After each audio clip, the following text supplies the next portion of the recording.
say what a kick it has been to come back to this city and play it the right way.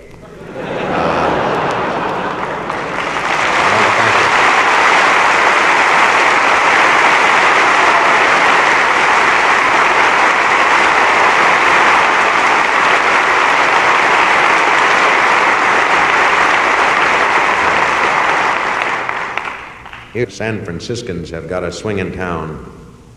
I have yet to hear a person put San Francisco down. I take that back. I heard one guy in L.A. That figures, doesn't it?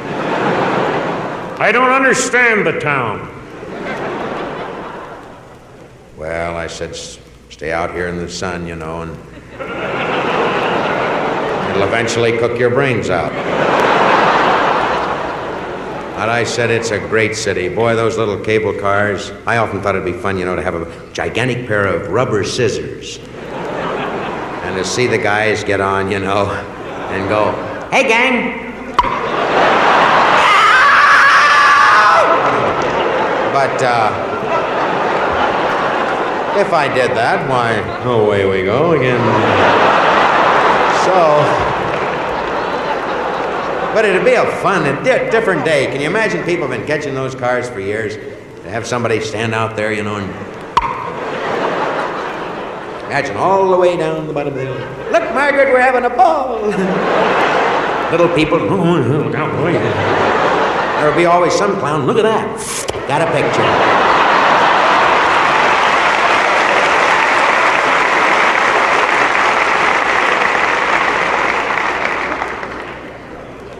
I spent a lot of time in Union Square, just sitting in the park.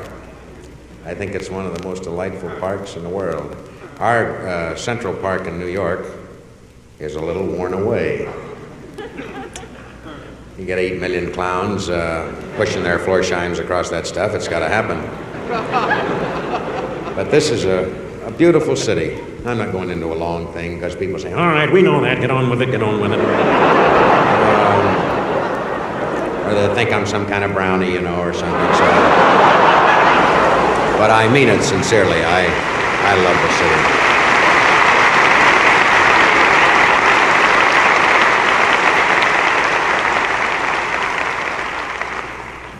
Well, this is a little thing that could take place on any Air Force strip, testing ground for aircraft. And there's the senator. There's the pilot, there's the designer, and one other fella. And the conversation goes something like this. Well, Senator Winglow, we've certainly got a wonderful day for the X-2-100. Don't you agree, sir? I certainly do.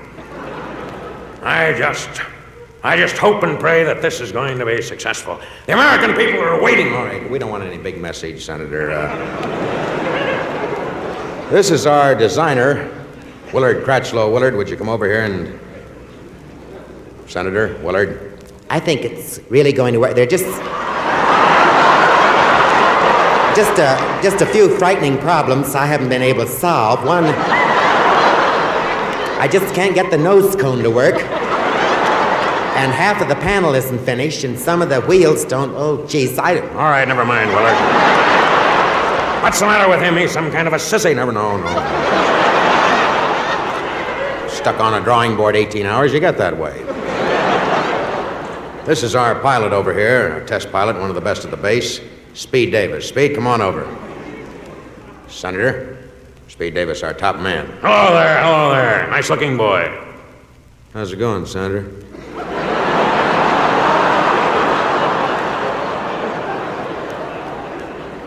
Got a real crazy day to go up in the blue, huh, Pops? What is this pop stuff? A little square, Dad. You've been pushing too many Eagle pencils.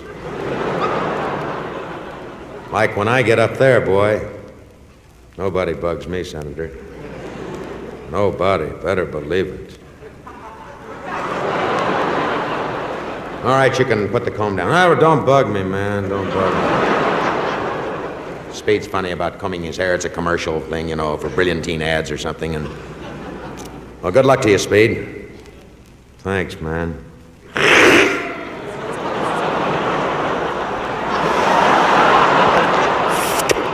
Should be a crazy day, man. I think this thing is gonna go. It isn't ready, it isn't. Get back, get back.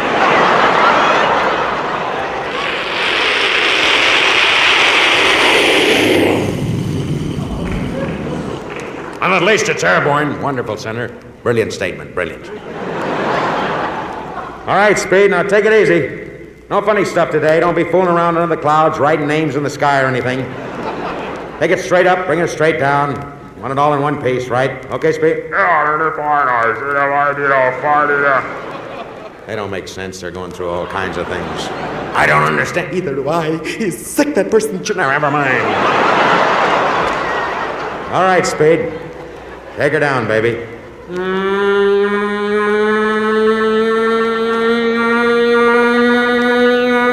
It isn't ready, it isn't ready. Get away. I can't watch this. Never mind, Senator. Checking out then. Go on back to your car. Anytime, baby, anytime. You can pull out anytime.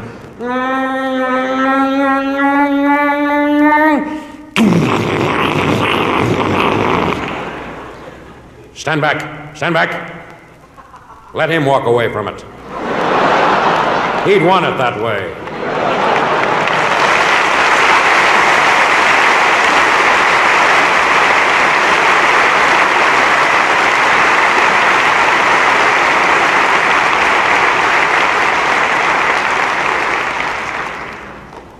This is a little thing on a Western.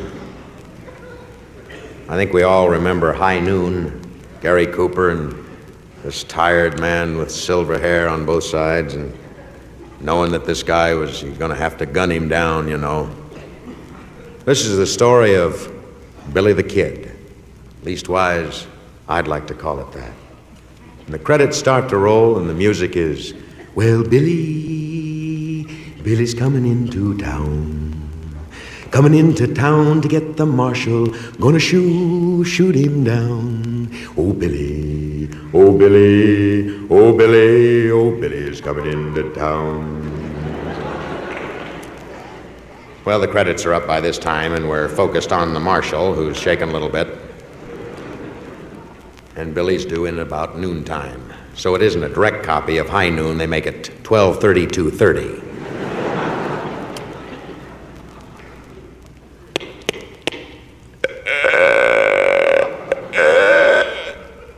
Afternoon, Marcia. What's on your mind? A lot of things, ma'am. A lot of things. Most of all, Billy the Kid's coming into town. Is Isaac home? No, he ain't home and he ain't never gonna be home. When's this town gonna straighten up? All this killing, I'm tired of Isaac going along with you all the time, doing all the shooting, and you just riding around in circles. You gotta learn to face a man, Marshal. You're handsome, good looking. We love you, but you never shot a gun. Now either shape up or ship out. I know what you mean, ma'am. But it's my hand. I had it stepped on by a herd of steers here 5 years back. Ah, gee, let's hear all about it. Well, he ain't here, Marshal. I think you made that abundantly clear.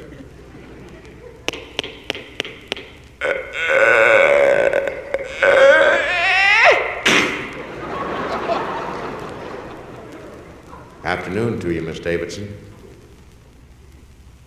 Is Lynn home? Hi, Marshal. Say, I heard Billy's coming in town. Boy, I bet you're shaking in your boots, ain't you?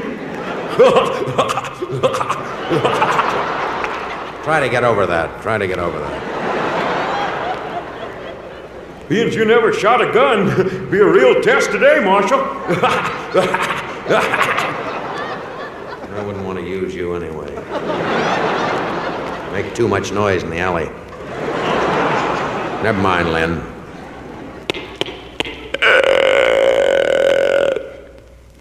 Marshal ain't no use. Might as well give it up. Billy's gonna kill you.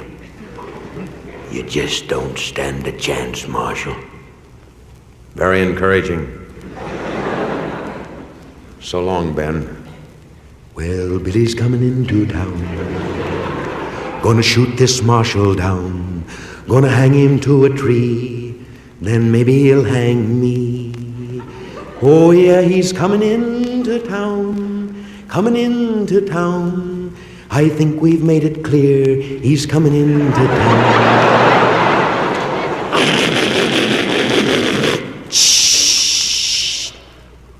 Junction City! Junction City! You can get off now, Billy! Well, it's been a long time, Billy. A long time. Sure hope and pray to God this hand works for me. I sent you up. Now I gotta gun you down. Hate to have to do it, Billy. You got me shaking pretty bad. Billy, I want to...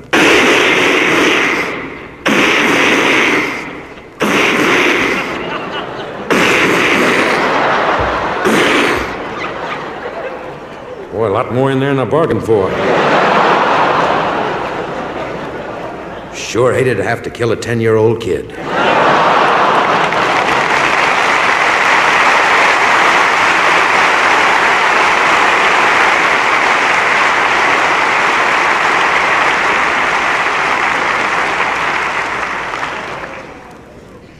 This is a scene of 3 people who have spotted a flying saucer or seen one, and the announcer might say, with his little microphone and portable unit rolling, "Ladies and gentlemen, there are 3 people here in the area who have seen or think they saw a flying saucer. I wonder if we could have your name, sir." My name's Elwood P. Suggins. I work down there at Brainerd Cement Company. Mr. Suggins, did you see a flying saucer? Could you describe it to us, sir? Yes, I can. I was standing there, I was just putting them cement bags up there, and I seen this huge thing. It's all orange and red and green, it's cigar-shaped, oblong, and there's a face of some, my God, it's the most frightening thing I've ever seen in my life. Massive eyes and hair and teeth, and I don't drink. I don't drink, boy. Don't smoke, so I know that I had my faculties. I seen that thing. I said, by God, you better not come near here, because I'll cold cock you if you do. And somehow or other, he come close. He come in there toward the company, and Clyde Jones come out there. He said, he's an illiterate, you know. So he said, what's going on? I said, look at that. And he, oh my God, and run back in. I said, stand here and take it. We mustn't run anymore. Mustn't run anymore. That's what they want us to do is run. I said, get out of that machine. And the thing just went in and out, and there's it was terrible. Well, it singed all my clothes, the hair on my hands, you can see that.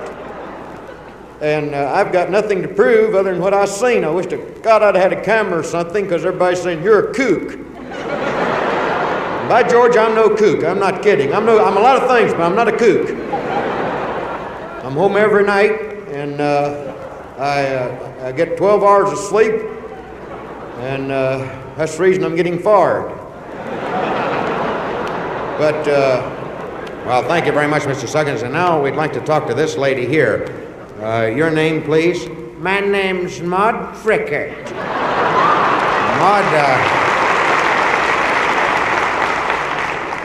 Maud, you heard the other gentleman's description. Did you see something similar? No, I didn't. I was painting in the kitchen is what I was doing. I was laying down some linoleum, me and my stepson. And all of a sudden he said, did you hear that, Maud? Called me Maud. You know, that step stuff, you know, they don't want to call you Mom. So I said, what was it? And he said, look out there. And I had some empties in my hand I took out there at the dump. And this was the wildest thing I ever seen. It was green and indigo and purple. It was shaped like a box. And this man had ears and vegetable. His hands was like carrots. And he was breathing fire. That's all I know. And I said, "Get on out of here." And he stuck his tongue out, which I thought, so I stuck it back at him. And my stepson throwed a tomato at him. Thank you very much. Certainly is strange. Two people here have given their... I don't know what they've given here, but it's frightening. Here's our third man. Sir, you're a professor, botany, at one of the better universities. You were working in your greenhouse, is that right? Yes, I was. I don't know what these other people said, but it's pretty apparent to me they're insane. I thought he was a very attractive man. He had very wavy hair. Well, did you say anything to him? No, I don't think action speaks louder than words. We said a lot of things physically with our shoulders and our hands, you know, and little takes and things of that nature. You can say, you don't have to talk, you can see, you know. And I see. but those other goons, I think they're out of their skulls. No, as a matter of fact, he circled, I was out there just sprinkling my poppies. And I love them. They're just... and when they turn to seed... oh. Well, we don't want to get into that. I know you don't. It's my place. But it was rather frightening and yet wonderful experience. He circled my little glass shop, my house that I was in, and then he went away. Well, that's interesting. Oh, stand back, ladies and gentlemen. I think the thing is getting out of that ship. Hello there. My name is Rollo the Robot. I'm from outer space. I won't hurt you. I hope you won't. We're Americans. We're friendly. We got enough people against us. Look, is there anything we can do for you? Yes, as a matter of fact, there is. I'd like a girlfriend. I see. Well, we have a number of electronic companies. I don't know them right offhand that are working on all kinds of things. Silly, he can come. Never mind.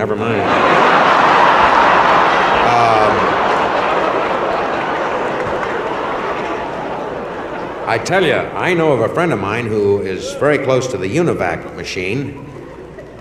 I don't want a brain, I want a body.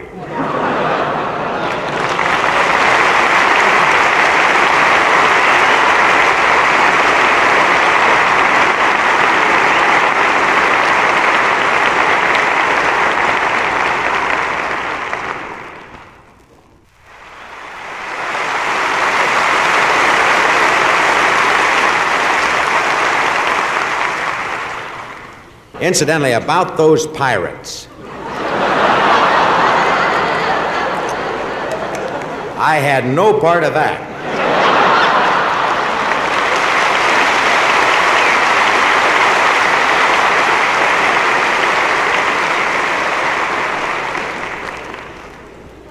I do have a little outfit that's hanging on. They're getting ready. Off Catalina. We're going through Operation 5 down there. We don't plan to take the Balclutha, merely look at it.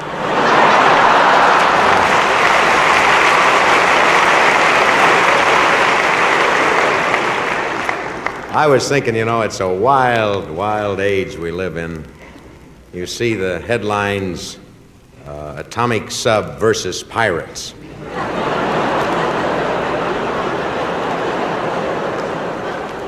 And they criticize sick comedians. What is sicker than that? See, I would like to believe that here is this great luxury liner. People in black tie, actually first class. Second class, they're in Robert Halls. And third class, they're just, playing a banjo and talking to a goose. But they do a lot of wild things when you're down in the bilge, But I would just like, I hope, as I say, that when this whole thing comes out, apparently everybody's upset about it, even the president, as to what's going on. This just every day in the papers, They're getting closer together. imagine the guys in the submarine. Look at that. Seeing a four-masted schooner, would throw you a little. But I can see these pirates going over, boarding the luxury liner, people playing games, cribbage, singing and having a little juice in their compartment. And seeing these clowns with sashes on, beards, Look alive, matey, I want your jewels. Take off with all that stuff around your neck, miss. We're gonna take this and bury it somewhere back in the Caribbean. You can see the captain. Señores, usted no comprende. Never mind, mate. They're gonna look alive now. Lash him to the yardarm. We're going to report you to the government.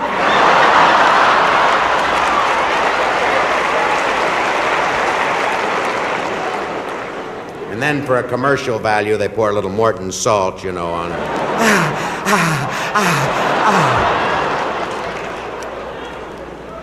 But I guess as it'll turn out, it'll be just some bunch of clowns, having a ball, but I don't know.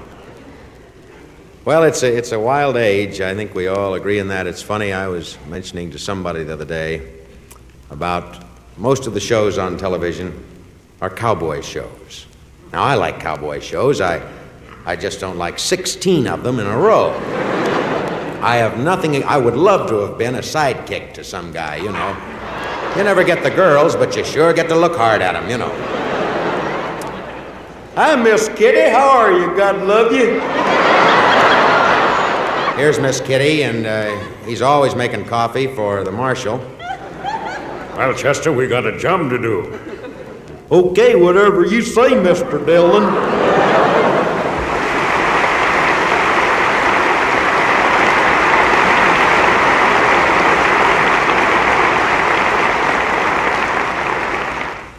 Well, this is a story about Granny Frickert. A lot of people ask me, where did you get the character Granny Frickert? That last name you don't play with. But that's why I took it. Just enough so you don't, cared enough to send the very best.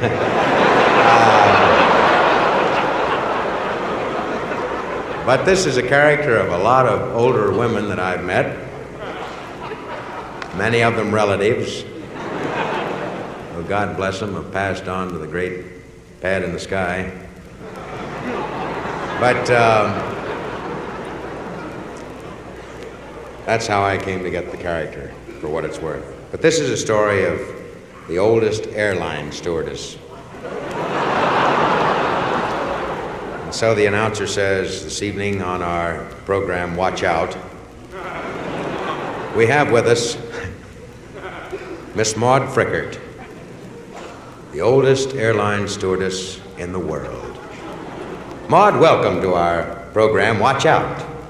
And watch out what you say. I'll do what I can, Nana. Is it true, Maud, that your background was surrounded by aviation or people that were interested in aviation? Isn't that true? Yes, it is.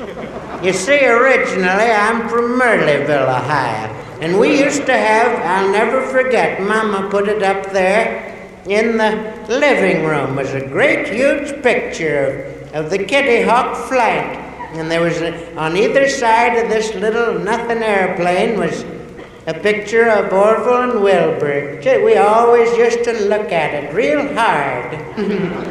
That was all we had to look at. They didn't like Pa or Uncle Ed, so they just put up The Wright brothers. Yes. Well, how did you get your start? Well, I tell you, my eldest brother, Roger Maynard, Gene, I'll never forget. But you see, the three names, we didn't know what the devil to call him. We thought he was a girl for the first year. I'm kidding. Mama didn't know. Toward the end she did. But at any rate, he was a little off, I think is the term. He never hurt nobody. But he used to wander a lot, you know, and he used to run up to a groundhog and say, in May, "It's the 1st of February." He had a funny sense of humor. And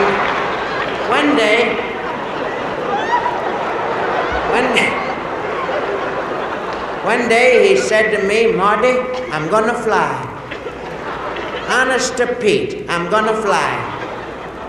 I said, "I believe you can, Maynard. I've seen you do a lot of wild things. I think you can do this." We went up to Willard's Bluff, good 2.5 miles back our place. You passed by the little house with the half moon there, and we got up over the hill, and he'd go up to a cow and say, "Hi there, Mr. Cow." Strange humor. And he always had a little message, you know. Would turn to a bunny and say, "Hi, Fox." This is why we kept him around cutting the grass a lot. So we went up to Willard's Bluff, and there he stood. Never forget him. Fine-looking man. He was 41 at the time. A little bit of gray in his hair. Had a bill that wouldn't quit. Yes. Had a 14 waist. I seen him one time swimming in the swimming hole. That's how I know. No, yeah. He'd scotch taped 146 pigeons to his arms.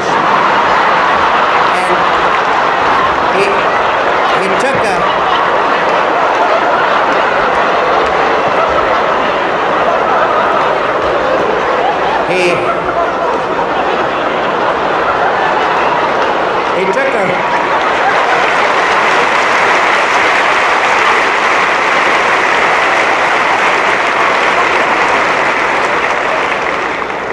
get to believe in my own stuff. He said, "I know I can do it, Marty. I know I can." I said, "Don't repeat yourself, Maynard. Just do it." And he got a running jump. And he was airborne, I think is the expression, for about a good 20 seconds. And then some kid from out of nowhere throwed a bag of popcorn in a stone quarry and he bashed his brains out.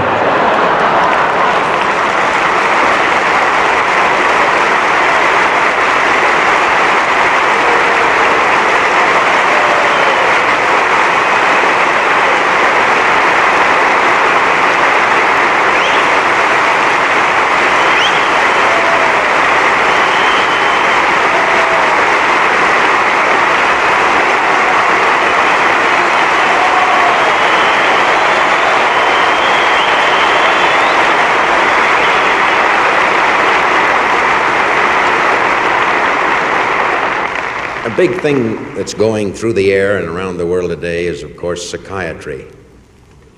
And there are a lot of us that need it. But here I thought was kind of a funny situation. Imagine a child psychiatrist about 7 years old who is brilliant, graduated from Johns Hopkins when he was only 4. This is just a short little capsule report on a child psychiatrist. With us this evening, ladies and gentlemen, we have Dr. Maynard G. Golo. Maynard, I think, can I call you Maynard? Yes, of course you can. I'll call you Dr. Golo. Doctor, it's almost frightening to stand here and see this 7 years old. 7.5. Sorry, Doctor. Let me ask you some things. This is most unusual case. I'm a genius. Very humble person, Doctor. Let me ask you something that I'm sure a lot of adult doctors are asking children, and adults are asking adults. About the birds and the bees, how do you explain that to a child? Oh, it's really very simple. What I do is I handle only 5 patients a day because the rest of the time I'm working with my parents. And they don't know, poor devils. They're out there painting lawn chairs and doing things in the kitchen, and I try to help them. But at any rate, what I do, for instance, I had a patient come in the other day who was 8.5, just a year older than I was, and who asked me just that about the birds and the bees. So I brought out a bird, and a live bird, and I said, "This is a live bird." And the child laughed and said, "That's a bird, isn't it?" So we established that. Then, in a small glass jar, I had a queen bumblebee. And I said, "This is a queen bumblebee." And then I held the jar, took the lid off, held the jar up to the child's ear, and let the bumblebee sting him. He doesn't ask me any more questions about the birds and the bees.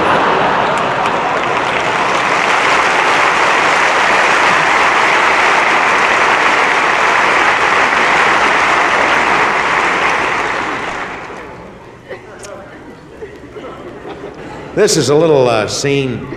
From time to time, I go in defense of the animal. I did a little bit some time back called Hunting a Scene Through the Eyes of a Dog. Then I did another one called Fishing a Scene Through the Eyes of the Fish. And one day I was driving along the Pennsylvania Turnpike, and I had my family in the car, naturally. If I didn't, I'd have been in trouble. So I was in trouble anyway, you know, with the kids have their hands over your eyes. Daddy, can you see? Not now, honey. They make it kind of, they'd love to play wonderful games at 65 miles an hour. And my boy is making funny faces and bugging a cop in back of us.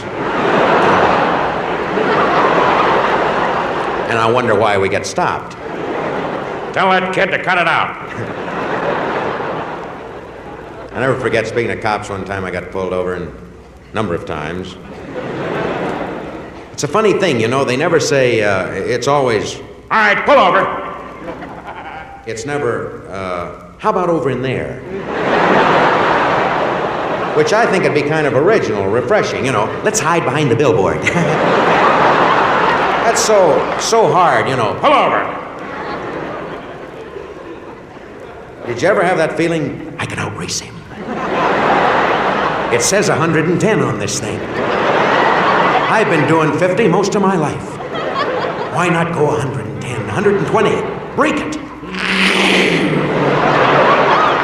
And if you stopped, the clown goes all the way over you. But, you know, those things rush through your mind, but you pull over, you know, because if not, then you really... I don't care how tubeless those tires are, boy. When that clown shoots them, you slow down real fast. Well, this guy pulled me over and he said, wonderful line. Where's the fire? And I said, in your eyes, officer.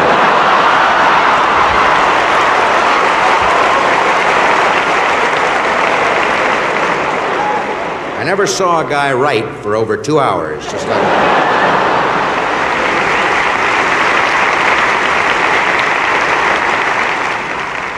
But this is a little story about a turtle. Just an ordinary box turtle.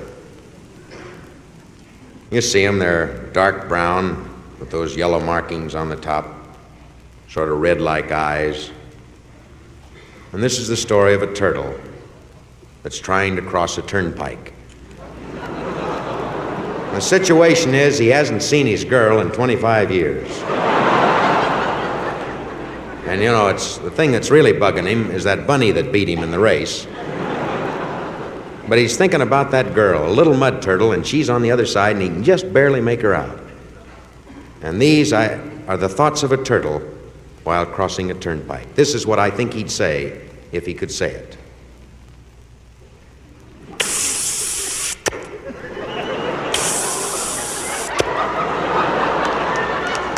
Well, it sure is a pretty day. Leastwise, it ain't raining.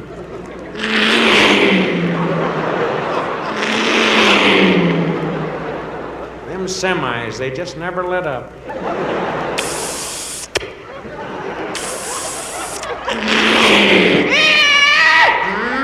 Get him, Broderick. Get him.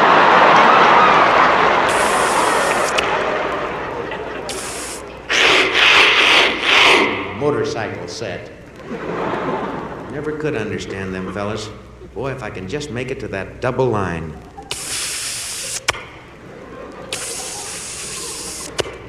Well, what do you know? I made it.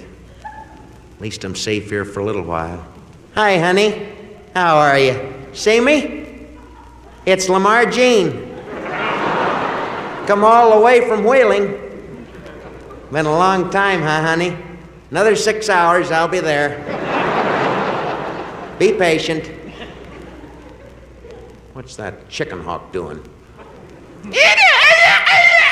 I ain't dead, clown. Lay off, huh? I ain't dead, I tell you.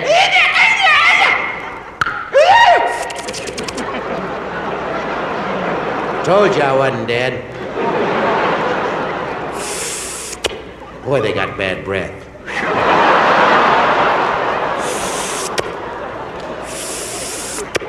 Well, I made it, honey. Gee, it's good to see you.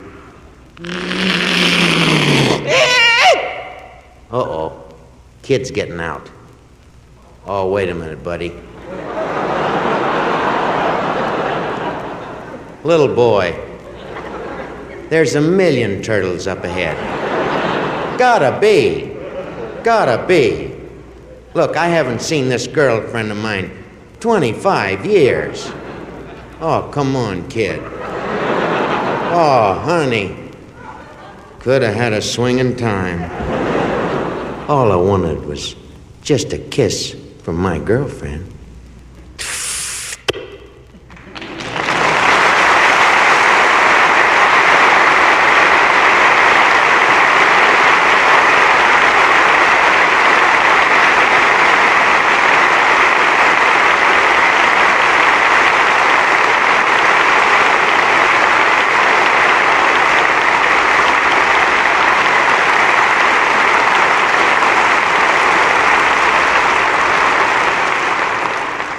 Thank you.